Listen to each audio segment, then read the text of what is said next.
Take these shotgun shells that you left behind when you walked through the door.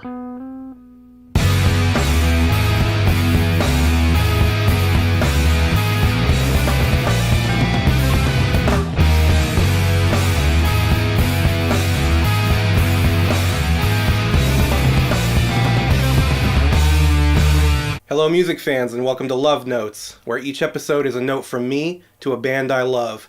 My name's Lou, and today we're going to be talking about Boilermaker. From the beach community of Leucadia, California, Boilermaker started writing music in the early 90s. In the previous episode of Love Notes, I mentioned that Gage was a spearhead for the post-hardcore emo scene in the Midwest. Boilermaker filled a similar role in the Southern California arm of that same scene. And like Gage, while they were hugely inspirational to the emo bands that came up in the mid to late 90s, they somehow really never got their due. The story of how I first heard Boilermaker is an interesting one, but a little history first. The Chicago music scene during my high school years was a vibrant one. In the northwest suburbs where I was from, there was always a basement show to go to, and everyone was either in a band or starting a band. One of the more productive bands that was playing shows in my scene was called Cap'n Jazz. I would certainly credit the guys from Cap'n Jazz for informing my musical opinion, and I could see they were doing something special even back in '93. Don't worry, I'm connecting the dots back to Boilermaker.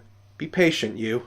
Fast forward about 3 years, it's now 1996 and I'm living in Southern California. My friend Aaron and I were in a Kinko's Copies in Costa Mesa, making flyers to find a drummer for a band we were trying to start. And everyone was either in a band or starting a band. Ever the gregarious fellow, Aaron sees a couple of kids across the Kinko's that seem to be our age, and are dressed in a way that betrays their affiliation to our particular scene. They were wearing skate clothes and like band shirts is what I'm trying to say. They were at the Kinko's putting together a zine. For those of you that were never crusty punks, before the internet, kids would put together their own music magazines by copying and pasting shit at a Kinko's. These DIY pamphlets were called zines. So Aaron starts chatting them up about music and mentions that we're from outside Chicago. One of the kids casually asks if we know about Cap'n Jazz. Now in the years since high school, Cap'n Jazz had put out one full-length album and promptly broken up. But on the strength of that one album, their legend apparently had made it all the way to Southern California. After a short freak-out session where we can't believe they've heard of some small band we went to high school with, and they can't believe we know this band they're all totally stoked on, we start picking their brains about the scene in California. I wrote down a lot of band names that day.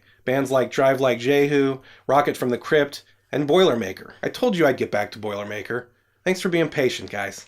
Not long after that Kinko's Meet Cute, I started buying CDs based on those band recommendations. And out of all the bands that those dudes talked up, Boilermaker was the one that really got me hard. Sorry. I picked up what was their latest album at the time, called In Wallace's Shadow, and was on board immediately. The first thing that stood out to me was the lyrics that opened the album. We took the crosses off the wall. They did not hold weight any longer. We tore the crosses off the wall.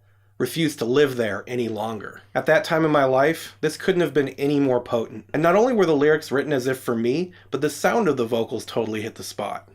The G spot. No, it's not the G spot, it's the L spot. I don't know what it is about Terrin Durfey's voice, but sometimes it feels like if my id had a voice, that's what it would sound like. Always a bit strained, about to crack but never does.